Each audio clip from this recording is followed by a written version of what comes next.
BFM Business, l'heure H, l'invité. Notre invitée Virginie Calmels, bonjour. Bonjour Edwige Chevrillon. Merci d'être là. On vous retrouve, on vous avait vu dans l'entertainment, on vous avait vu dans la politique, on vous avait vu un petit peu dans l'immobilier. Et maintenant on vous voit dans l'éducation, oui c'est un peu un mauvais souvenir. Et là on vous retrouve dans l'éducation et la formation, puisque vous créez une école. Racontez-nous pourquoi ce projet. Il faut dire que c'est très tendance en ce moment. Oui, alors c'est parce que c'est porteur de sens. L'éducation, c'est aussi l'avenir de nos jeunes. C'est ça qui m'a passionnée. Futurae, ça veut dire avenir en latin. Et donc c'est une école qui est tournée vers les métiers de demain.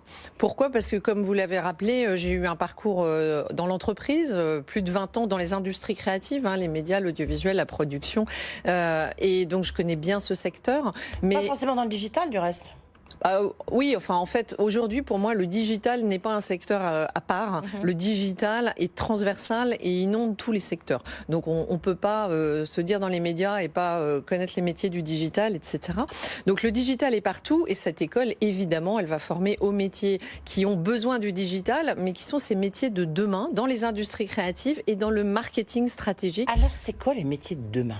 Je peux vous en citer. Non mais attendez, là il y avait le patron de Dassault Aviation, donc c'est sûr que lorsque vous voyez la technologie d'un Rafale ou les systèmes de défense d'aujourd'hui et demain, c'est complètement dingue. Donc est-ce que vous allez former des futurs ingénieurs ? C'est des ingénieurs que vous allez former ? Non, quoi clairement ce sont des métiers de spécialistes ou de techniciens dans le domaine des industries créatives et du marketing digital. Ça veut dire qu'on n'embrasse pas tous les métiers de demain. Il va y en avoir beaucoup et surtout ce qui est plus intéressant, c'est qu'au fond il y a 85% des métiers de demain qu'on ne connaît pas aujourd'hui. À horizon 2030, on ne les connaît pas. Donc ce qu'on va aussi apporter à nos étudiants, c'est une acculturation à ce monde de demain. Ça veut dire que même si on ne connaît pas les métiers de demain, on sait qu'il va falloir maîtriser des connaissances, des compétences, notamment l'intelligence artificielle, le développement informatique, tout le monde est là-dessus. La cybersécurité, la protection des données, voilà des sujets clés qui vont être des modules obligatoires. Et ensuite, nous, on s'est intéressé aux métiers en tension. Là où en fait, on a des entreprises qui ont beaucoup d'offres d'emploi non pourvues, faute de formation adéquate.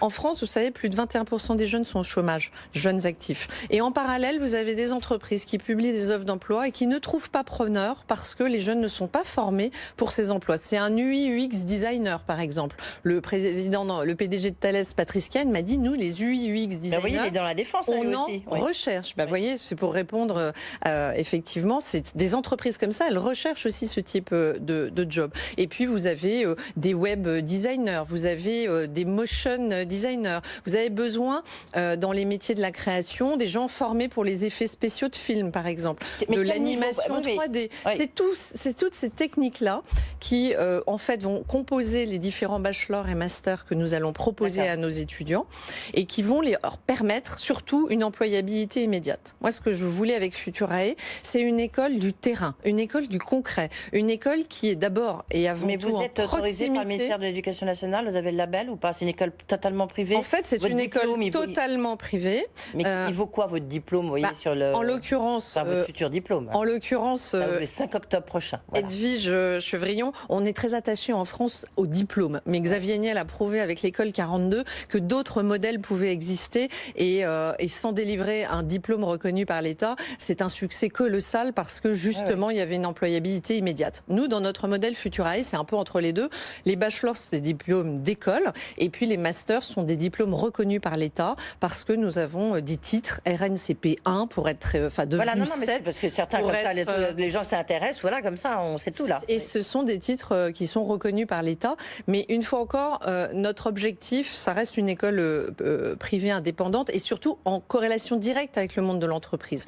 J'ai associé un grand nombre de CEO, et puis des dirigeants, justement, avec Xavier Niel. Oui, Xavier Niel, Véronique Morali, la patronne de Webedia, Sébastien Missoff, le patron de Google France, Justine Riss, la patronne de YouTube, Arnaud de Puyfontaine, patron de Vivendi, etc., Bibiane Godefroy de Newen. Quand vous regardez en fait notre cartographie de dirigeants qui ont accepté de venir intervenir dans l'école, ils viennent intervenir, ils donnent des cours, ils vont venir 2 fois par an. En masterclass. Ils vont également permettre à l'école d'être au plus près de ces entreprises pour avoir des cas concrets. Les étudiants, vous savez, ils vont travailler en mode projet, ils vont travailler sur des cas concrets. Moi, je crois à une pédagogie qui soit la plus concrète possible, loin de la théorie. C'est pas un apprentissage de connaissances, c'est un apprentissage de compétences opérationnelles. Un bachelor, c'est en 3 ans. Un master, c'est pour c'est bac plus 5. Mais les gens qui vont venir en master chez nous peuvent avoir fait un bac plus 3 ailleurs et vouloir compléter leur formation en master 1 et master 2 chez Futurae. L'objectif, c'est aussi de former des actifs en formation courte, qu'on appelle les short courses, des formations de 6 à 9 mois. Ça marche très bien. Ou de la formation continue. Absolument. Qui cartonne, oui. Et l'objectif, c'est évidemment que des actifs soit se réorientent, soit pour beaucoup, et on le voit pour beaucoup d'entre nous, on a besoin de se remettre à niveau parce que ça va très vite, les technologies évoluent très vite, le monde évolue très vite. Vous savez, il y a une étude du bureau américain qui est intéressante qui dit qu'au fond, les jeunes actuels connaîtront 8 à 10 emplois avant l'âge de leurs 38 ans. C'est-à-dire dans un délai très court, ça veut dire que les moyennes même des emplois vont évoluer très très vite, et c'est cette adaptabilité et cette flexibilité que l'on souhaite transmettre à nos étudiants via notamment des dirigeants qui sont très inspirants. Quelle différence par rapport à la station F, enfin l'école 42 en l'occurrence de Xavier Niel? Alors c'est une école informatique, l'école 42, alors que nous c'est pas une école informatique, c'est une école des métiers, de la création et du marketing. Donc c'est pas la même, c'est pas la même matière. C'est plus très éloigné aujourd'hui. Oui, enfin c'est pas la même chose. Nous, on va pas enseigner du codage. Voilà, chez nous, ils vont pas faire du codage. En revanche, on pense qu'il y a quand même une acculturation à tout ça, et ça peut être bien de maîtriser certains logiciels ou certains langages. Donc, attendez, il y avait un classement juste pour aller dans ce sens-là. Il y a un classement intéressant ce matin dont parlait Anthony Morel, le classement de l'usine nouvelle, qui montre que quand vous regardez les salaires à la sortie d'école, 49 500 salaires moyens, c'est pas du tout quand on a fait Polytechnique, Centrale, etc. C'est qu'on a fait l'EPITA, donc l'agence, une école d'informatique appliquée, mais on voit qu'on a un besoin justement sur tous ces métiers, même si vous dites que l'informatique, le digital, pas la même chose, mais c'est quand même pas très éloigné. C'est pas éloigné, c'est le même univers, on va le dire comme ça en général. En revanche, chacun ses compétences, et nous ne sommes pas une école informatique. Mais un data scientist, c'est un métier aujourd'hui qui est extrêmement demandé, et nous, on va former nos étudiants justement à la data, à l'utilisation derrière de cette donnée. Comment on y rentre? Le coût de la formation est assez élevé quand même, il faut assumer. Non, il est élevé au sens où effectivement c'est 7 500 € pour un bachelor, 7 700 pour un bachelor et 8 500 pour un master. Donc c'est élevé bien sûr, mais en même temps si on a une employabilité immédiate, si on est convaincu, et je le suis vraiment, que c'est porteur d'un emploi immédiat à la sortie, et puis quand vous comparez avec les autres écoles qu'on a pu citer, hormis 42, qui est un modèle très particulier porté par Xavier Niel qui est sur la gratuité, c'est plutôt dans la fourchette basse des prix constatés dans ce type de formation en région parisienne. Vous aimez bien les projets entrepreneurs Rio, Virginie Kamel, qui est avec vous, vous le financez comment, votre école? C'est quoi le budget?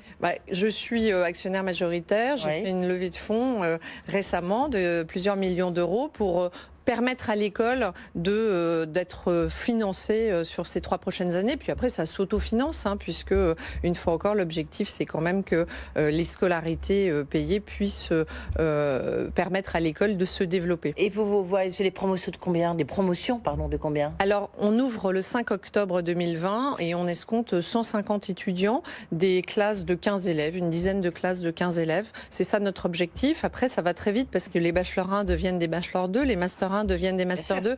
Donc on passe de 150 élèves à 450, puis 800. Mais effectivement, le lancement est important. Et puis si on a plus, tant mieux. Ça veut dire qu'on a été victime de notre succès. Et si on en a moins, de toute façon, on assumera ces formations. Et ils seront encore moins nombreux dans les classes et ils seront encore plus opérationnels. Boulogne-Billancourt. C'est à Boulogne-Billancourt, absolument. Et si on a envie de regarder, de s'inscrire, il y a un site... Il faut aller sur le site internet futurae.fr. Là, Là, on explique le processus de candidature, qui est un processus un peu innovant, puisqu'on a rajouté des game tests cognitifs, parce que nous pensons qu'il faut aider les étudiants dans leur orientation. Et par ces game tests cognitifs, on va avoir une cartographie de ce que les étudiants sont, s'ils sont plutôt créatifs, plutôt stratèges, pour les orienter au mieux. Pour avoir une bourse Oui, il y aura aussi un système pour l'égalité des chances, bien évidemment, de bourse au mérite et de prêts étudiants, voire de financement par les entreprises, moyennant le fait de s'engager à rester dans l'entreprise pendant 2 à 3 ans. Merci beaucoup d'avoir été avec nous. Futuré, donc la nouvelle école lancée par Virginie Calmette, c'est qui est un peu dans l'air du temps. Hein. Merci beaucoup. Dans un instant, on change complètement de sujet. On revient un peu au Salon de l'agriculture qui ferme ses portes ce week-end avec Michel Biraud, qui est directeur exécutif achat marketing de Lidl France. Lidl, qui cartonne au Salon de l'agriculture. Il va nous expliquer pourquoi. Tout de suite.